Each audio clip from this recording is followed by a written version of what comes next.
తారక రామారావు గారికి నిజమైన నివాళులు అర్పించిన వాళ్ళం అవుతాము. ఆ విధంగా మనము ముందుకు వెళ్లాల్సిన అవసరం ఉన్నది. బీఆర్ఎస్ ను బొందబెట్టాల్సిన బాధ్యత మన అందరి మీద ఉన్నది మిత్రులారా. అదే విధంగా రెండవ వ్యక్తి ఉచిత కరెంటును అందించిన వాడు.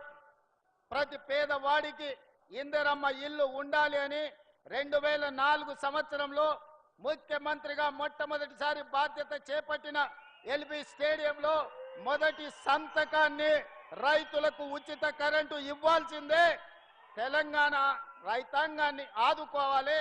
కాలిపోతున్న మోటార్లు, పేలిపోతున్న ట్రాన్స్ఫార్మర్లను అన్నిటిని కూడా సరిదిద్దాలి అని ఉచిత కరెంటు మీద మొట్టమొదటి సంతకం పెట్టి ఆనాడు ఉచిత కరెంటు రైతులకు ఇవ్వడమే కాకుండా దాదాపుగా 1300 కోట్ల రూపాయల రైతుల బకాయిలను రద్దు చేయడమే కాకుండా వేలాది రైతుల మీద ఉన్న క్రిమినల్ కేసులను రద్దు చేసి మొదటి సంతకం పెట్టింది డాక్టర్ వైఎస్ రాజశేఖర్ రెడ్డి.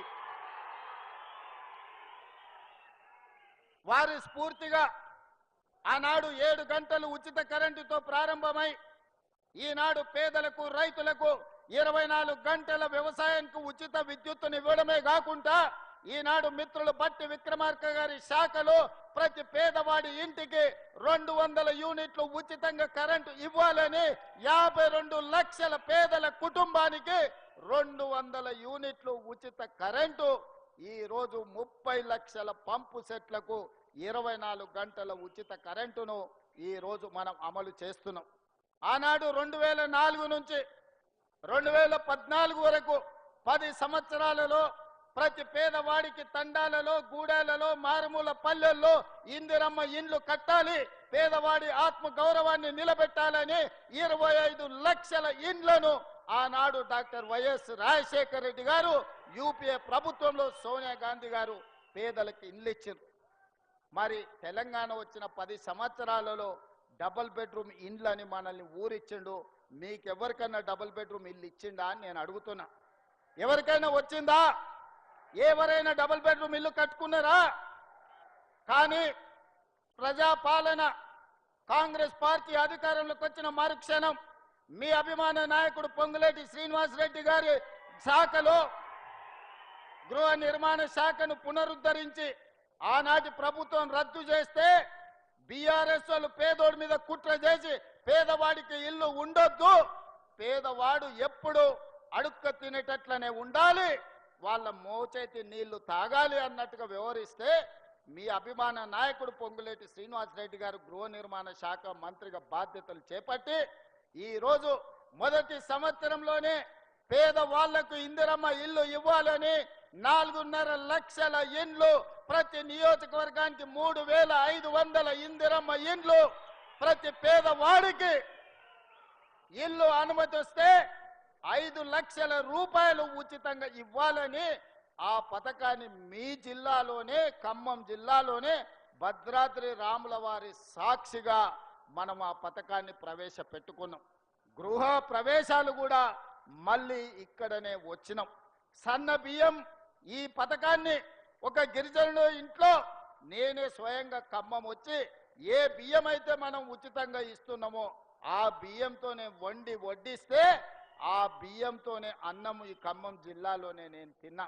ఈరోజు ఈ ఖమ్మం జిల్లాలో ఇచ్చిన ఇందిరమ్మ ఇండ్ల గృహ ప్రవేశానికి పేదవాళ్ళ కళ్ళల్లో ఆనందం చూడడానికి వచ్చి మొదటి సంవత్సరంలోనే 4.5 లక్షల ఇండ్లు పేదవాళ్లకు అందుబాటులోకి తీసుకొచ్చినాం. మళ్ళీ ఏప్రిల్ తర్వాత 2వ విడత కూడా పేదవాళ్లకు ఇందిరమ్మ ఇండ్లు ఇచ్చే బాధ్యత, ముఖ్యంగా పట్టణ ప్రాంతాలలో ఉన్న పేదలకు కూడా ఇండ్లు ఇచ్చే బాధ్యత కాంగ్రెస్ పార్టీ తీసుకుంటుంది. వాస్తవంగా 10 సంవత్సరాలు చంద్రశేఖరరావు గారి చేతికి 20 లక్షల కోట్ల రూపాయలు వచ్చినాయి. 20 లక్షల కోట్ల రూపాయలు ఎక్కడికి పోయినావో నాకు తెలియదు. కానీ ఒకవేళ ఆనాటి ప్రభుత్వం సంవత్సరానికి 2 లక్షల ఇండ్లు కట్టున్నా 10 ఏళ్లలో 20 లక్షల ఇందిరమ్మ ఇండ్లు పేదవాళ్లకు కట్టించి ఉండే అవకాశం ఉండే. డబుల్ బెడ్రూమ్ ఇండ్ల పేరు మీద పేదల్ని దగా చేసిండు తప్ప ఏ ఒక్కరికి కూడా ఇల్లు ఇవ్వలే. అందుకే ఈనాడు ప్రతి సంవత్సరం మన వెసులుబాటును బట్టి ప్రతి పేదవాడికి చివరి పేదవాడికి కూడా ఇందిరమ్మ ఇల్లు మంజూరు చేసి ఆత్మ గౌరవంతో బ్రతికే విధంగా ఈ రోజు ఇందిరమ్మ ఇండ్లను కొనసాగిస్తున్నాం. రాజశేఖర రెడ్డి గారు ప్రవేశపెట్టిన ఇందిరమ్మ ఇండ్ల పథకాన్ని ఈనాడు మన ప్రభుత్వం కొనసాగిస్తుంది. ఎక్కడ కూడా రాష్ట్రాలు వేరైనా, ఈనాడు ఆ పార్టీలు వేరైనా, వాళ్ళ కుటుంబాలు వేరే పార్టీలో ఉన్నా ఎన్టీ రామారావు గారిని, వైఎస్ రాజశేఖర రెడ్డి గారిని ఆదర్శంగా తీసుకొని తెలంగాణ రాష్ట్రంలో సంక్షేమ పథకాలను అమలు చేసే ప్రయత్నం మన ప్రభుత్వం చేస్తుంది. అది అమలు చేయడానికి నా సహచర మంత్రివర్గ మిత్రులందరూ ఇవాళ మనకు సహకరిస్తున్నారు. మిత్రులారా, 2 సంవత్సరాలు పూర్తి చేసుకున్నాం. ఈ మధ్యనే 5 సంవత్సరాల కోసం ఎన్నికైన ప్రభుత్వాన్ని మొదటి సంవత్సరం పూర్తి కాక ముందు నుంచే ఒక పక్కన శుక్రాచార్యుడు, ఇంకొక పక్కన మారీచుడు, సుబాహుడు బయలుదేరినరు మీరు దిగాల్సిందే అని. శుక్రాచార్యుడి గురించి, మారీచుడి గురించి నాకంటే రామాయణం తెలిసిన మీకే ఎక్కువ తెలుసు. ఆనాడు పురాణాలలో దేవతలు యజ్ఞాలు యాగాలు చేస్తుంటే వాటిని భగ్నం చెయ్యాలి, సామాన్య ప్రజలకు మేలు కోసం ఆనాడు దేవతలు యాగాలు చేస్తుంటే పేదలకు మేలు జరగొద్దు అని ఆ యాగాలను భగ్నం చేసే పని మీద రాక్షసుల కులగురువు, బ్రహ్మ రాక్షసుల కులగురువు బకాసురుడు లాంటి వాళ్ళను, మారీచుడు లాంటి వాళ్ళను, రావణాసురుడు లాంటి వాళ్ళకు కులగురువు ఎవడంటే శుక్రాచార్యుడు. భూ బకాసురులకు, ఈరోజు భూ కబ్జాదారులకు, ఈరోజు హత్యలు చేసేటోళ్లకు, ఆక్రమించుకునేటోళ్లకు అధికారాన్ని అడ్డం పెట్టుకొని తెలంగాణ రాష్ట్రాన్ని దోసుకునేటోళ్ళకు కూడా ఒక శుక్రాచార్యుడు రాక్షస కులగురువు ఉన్నాడు. ఎక్కడున్నాడా? ఎర్రవల్లి ఫామ్ హౌజ్లో ఉన్నాడు. ఎర్రవల్లి ఫామ్ హౌజ్లో ఉండి పన్నాగాలు పన్నుతుంటాడు. శకుని మామ పన్నినట్టు పన్నాగాలు పన్నుతుంటాడు. దుర్యోధన వంశాన్ని వెంబడి పెట్టుకొని ఏదో రకంగా ఈరోజు కుట్రల కుతంత్రాలతోని ప్రజా పాలనను, పేదల ప్రభుత్వాన్ని పడగొట్టాలని ఆలోచన. శుక్రాచార్యుడేమో ఫామ్ హౌస్కి పోయిండు, మారుచుడు సుబాహుడేమో బావా బామ్మార్దుల ముసుగులో అసెంబ్లీ లోపలికి వస్తుండ్రు. ఇవాళ మారీచుడు మీకు తెలుసు, మారీచుడే మాయ జింక రూపంలో సీతను ఎత్తుకపోవడానికి రావణాసురుడికి సహకరిస్తే చివరికి మారీచుడి సావు రాముడి చేతిలోనే తప్పలేదు. అట్లనే ఈనాడు ఈ ప్రభుత్వాన్ని బట్టగాల్చి మీదెయ్యాలి, ఈ ప్రభుత్వాన్ని బదనాము చెయ్యాలి అని అడ్డగోలుగా ప్రచారాలు ఈరోజు చేసే ప్రయత్నము మారీచుడు సుబాహుడు చేస్తున్నారు.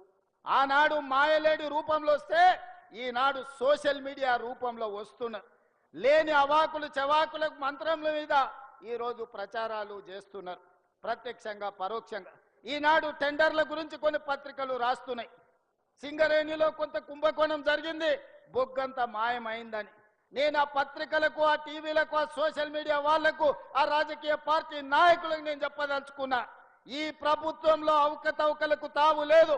అనవసరమైన ప్రచారాన్ని, తప్పుడు ప్రచారాన్ని కల్పించడం ద్వారా అపోహలు కల్పించి మళ్ళీ శుక్రాచార్యుడు, మారీచుడు, సుబాహుడు బలపడడానికి మీరు ప్రత్యక్షంగానో పరోక్షంగానో సహకారం చేస్తున్నారు.